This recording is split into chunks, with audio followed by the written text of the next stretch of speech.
Hello दोस्तों, मैं आपका दोस्त और होस्ट और कोच आरजीवी। तो मैं आपका स्वागत करता हूं अपने नए यूट्यूब चैनल पे जिसका नाम है साइंस बाय आरजीवी। थोड़ा सा इंट्रोडक्शन में अपने बारे में बताऊंगा। मेरा नाम आरजीवी है, जो मेरा शॉर्ट फॉर्म है। मैं पिछले 7 साल या उससे भी ज़्यादा टाइम से कोटा और बाकी जगह कंट्री में आईआईटी जेई नीट की प्रिपरेशन के लिए फिजिक्स की कोचिंग देता हूँ। मैंने अपनी इंजीनियरिंग परस्यू की थी एमबीएम इंजीनियरिंग कॉलेज जोधपुर से, और उसके बाद से ही मुझे टीचिंग का शौक था, तो मैं कॉन्टिन्यूसली टीचिंग में काम कर रहा हूँ। एक सिंपल सा क्वेश्चन हमारे दिमाग में आता है कि हम साइंस लें तो साइंस आफ्टर 10th कैसे, और उसके बाद में क्या रहेगा, इस सब के बारे में बात करते हैं।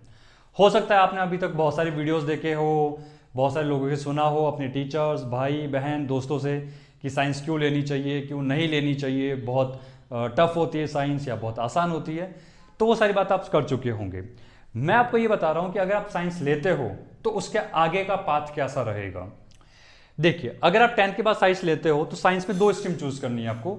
या तो साइंस मैथमेटिक्स लोगे आप, या साइंस बायो लोगे। कुछ स्टूडेंट ऐसे भी हो सकते हैं जो साइंस मैथमेटिक्स प्लस बायो भी ले सकते हैं, ठीक है, तो उसमें ले सकते हैं, कोई दिक्कत नहीं है। लेकिन अगर आप साइंस मैथ लेते हो या साइंस बायो लेते हो तो आपको मैथमेटिक्स में भी फिजिक्स पढ़नी है, साइंस मैथ में भी, और साइंस बायो के केस में भी आपको फिजिक्स पढ़नी है। साइंस मैथ में आपको केमिस्ट्री पढ़नी है, साइंस बायो में भी आपको केमिस्ट्री पढ़नी है। जब आप साइंस मैथ ले रहे हो तो ओनली मैथमेटिक्स पढ़नी है, और बायो लोगे तो आपको physics chemistry along with bio, जिसमें जियोलॉजी और बॉटनी दोनों शामिल आएंगे आपके। अगर आपने साइंस मैथ लिया है तो ऑब्वियसली आप इंजीनियरिंग करने के लिए जाओगे, या आप बीएससी भी कर सकते हो। इंजीनियरिंग करने के लिए हमारे देश में जो सबसे प्रेस्टिजियस कॉलेज है उसका नाम है आईआईटी। आपने नाम सुना होगा, IIT Guwahati, IIT Bombay, IIT Kharagpur, IIT Delhi. Total मिलाकर अगर हम आईआईटी, आईएसएम और ट्रिपल आईटी को ऐड करें तो कुछ 23 के आसपास इंस्टीट्यूशन है जो इंडिया के टॉप लेवल के इंस्टीट्यूशन है, जहां से इंजीनियरिंग करने का हर किसी का ड्रीम होता है। अगर आप मैथ लोगे तो आपको एक एग्जाम क्रैक करना होगा जिसका नाम होगा JEE, जॉइंट एंट्रेंस एग्जाम, जिसके 2 फेस होते हैं। एक फेस होता है मेंस और एक फेस होता है एडवांस। आप मेंस अगर क्वालिफाई करोगे तो आप 2 काम कर सकते हो। आप, एक कॉलेज होता है जो आईआईटी के थोड़ा सा नीचे रैंकिंग का होता है, उसका नाम होता है एनआईटी। आप उसके लिए एलिजिबल हो जाओगे अगर आप अच्छे कट ऑफ मार्क्स लेकर आओगे तो। और दूसरा, अगर आप मेंस क्वालिफाई कर दोगे तो आप नेक्स्ट स्टेज जो होती है एडवांस, आईआईटी एडवांस, उसके लिए क्वालिफाई होंगे। आप एडवांस में एग्जाम दे सकते हो। और अगर आपका आईआईटी एडवांस एग्जाम क्रैक हो गया तो आप आईआईटी और उससे एसोसिएट जितने भी कॉलेजेस हैं, जैसे आईएसएम धनबाद और दूसरी जो कॉलेजेस हैं, उसमें आप एडमिशन ले सकते हो। अगर आपने बायो लिया तो आप जो है बायो लेने के बाद में जिस एग्जाम की तैयारी करोगे उसका नाम होगा नीट। ऑब्वियसली बात है, आप बायो लेके क्या बनना चाहोगे, डॉक्टर। और डॉक्टर बनने के लिए आपको एक एग्जाम क्रैक करना होगा जिसका नाम होगा नीट यूजी। अगर आपका नीट यूजी क्रैक हो जाता है तो आप एम्स, आपने एम्स का नाम सुना होगा, AIIMS new Delhi, AIIMS Jodhpur, तो एम्स ऋषिकेश, ये सारे एम्स के अंदर और दूसरे जो गवर्नमेंट हमारे पास में मेडिकल कॉलेज हैं और प्राइवेट मेडिकल कॉलेज है, उसके एडमिशन के लिए आप एलिजिबल हो जाओगे। और आप जिस कोर्स को परस्यू करोगे इन यूजी अंडर ग्रेजुएशन, उसका नाम होगा एमबीबीएस। एक बार एमबीबीएस होने के बाद में फिर आप नीट पीजी भी कर सकते हो, देन अपनी मास्टर्स एंड कंटिन्यू करोगे, जिससे आप क्या बनोगे, फाइनली डॉक्टर। तो मैथ लेने से हम क्या बन सकते हैं, इंजीनियर, और बायो लेने से हम क्या बन सकते हैं, डॉक्टर। ये तो वे मेन स्ट्रीम की बात हुई। अगर आप मान लो कि आपने मैथ परस्यू किया और उसके बाद में आपको आईआईटी में नहीं जाना है, आपका मन नहीं है, या आपको डॉक्टर नहीं बनना, आपका मन नहीं है, तो आपके पास में क्या ऑप्शन है। अगर आप मैथ लेते हो तो आपका एडवांटेज है कि आप जो है एनडीए की प्रिपरेशन कर सकते हो, आप जो है नेवी की प्रिपरेशन कर सकते हो, आप जो है वो एयरफोर्स की प्रिपरेशन कर सकते हो। तो आप एनडीए की प्रिपरेशन कर सकते हो, आप एयरफोर्स की प्रिपरेशन कर सकते हो, आप जो है वो नेवी की प्रिपरेशन कर सकते हो। ये सारे रास्ते आपके लिए खुले हैं। अगर आपने बायो लिया और आपका मान लो कि डॉक्टर बनने का मन नहीं है तो भी आप कोई प्रॉब्लम है, आप फार्मेसी कर सकते हो, या पैरामेडिकल में नर्सिंग जो कोर्स है, वेटनरी कोर्स है, बहुत सारे कोर्सेज है जो आप आराम से कर सकते हो। आप, मैंने बता दिया, आप इसमें जा सकते हो, अपनी आर्मी में जा सकते हो और एनडीए के थ्रू एडमिशन ले सकते हो। इसके अलावा जो सबसे इंपॉर्टेंट बात है वो ये है कि साइंस लेने से हमें जो सबसे बड़ा बेनिफिशियल होता है वो ये होता है कि हम जब साइंस लेते हैं और साइंस की स्टडी थोड़ी ऑनेस्टी के साथ करते हैं तो हमारे माइंड जो है, हमारा जो दिमाग है, वो एक नॉर्मल स्टेट से एक डायनेमिक स्टेट में आ जाता है। हमारा दिमाग खुल जाता है और थोड़ा तेज भागने लगता है as compare to other streams initial state पे। तो उसका फायदा ये होता है कि हम साइंस लेने के बाद में अगर आईआईटी और एम्स में नहीं जाएं तो भी हम बहुत सारे गवर्नमेंट एग्जाम की प्रिपरेशन बहुत इजीली कर सकते हैं और बहुत सारी वैकेंसीज में हम आफ्टर 12th भी लग सकते हैं। जैसे आप एनडीए का एग्जाम दोगे, विद 12th आप एग्जाम दोगे, आप एयरफोर्स का एग्जाम भी विद 12th दे सकते हो, आप नेवी के बहुत सारे एग्जाम से विद 12th दे सकते हो। मतलब कि ये आप 12th पास हुए और आप गवर्नमेंट जॉब में लग गए, जो कि सबका एक प्रकार का ड्रीम होता है। आप एनडीए करते ही आप गवर्नमेंट जॉब में भी चले गए और आपकी पढ़ाई जो है वो पूरा इंडियन मिलिट्री एकेडमी वो संभालेगी, आपको ज़्यादा कुछ करने की जरूरत नहीं है, बस उनको अपना फॉलो करते रहिए।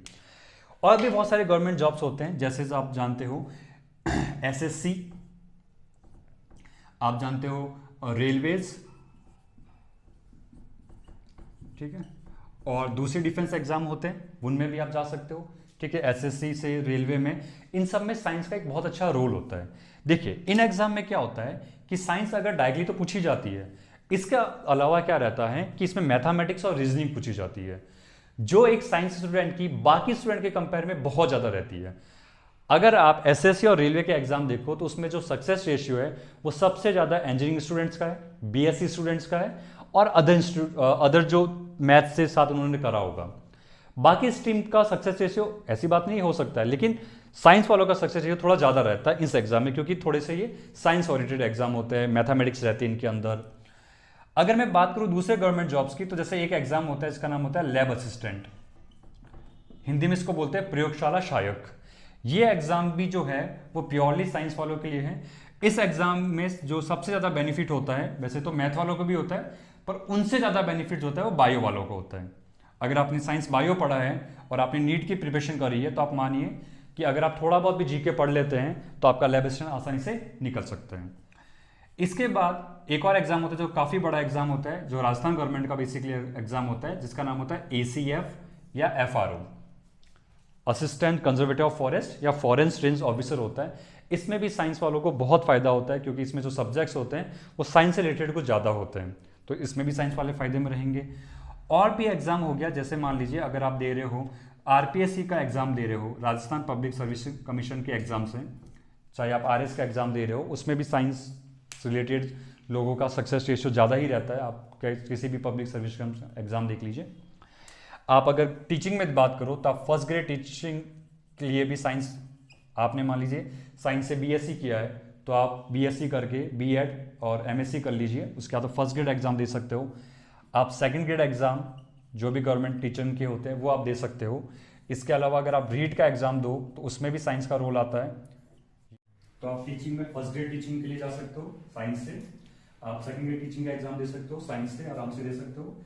रीट में आप जो है देखोगे तो रीट में भी साइंस का क्वेश्चंस आते हैं, फिजिक्स के भी आते हैं, थोड़े केमिस्ट्री के भी आते हैं, बायो के भी आते हैं, साइंस एंड टेक के भी आते हैं। उसके लिए आपका इंपॉर्टेंट साइंस का रोल रहेगा।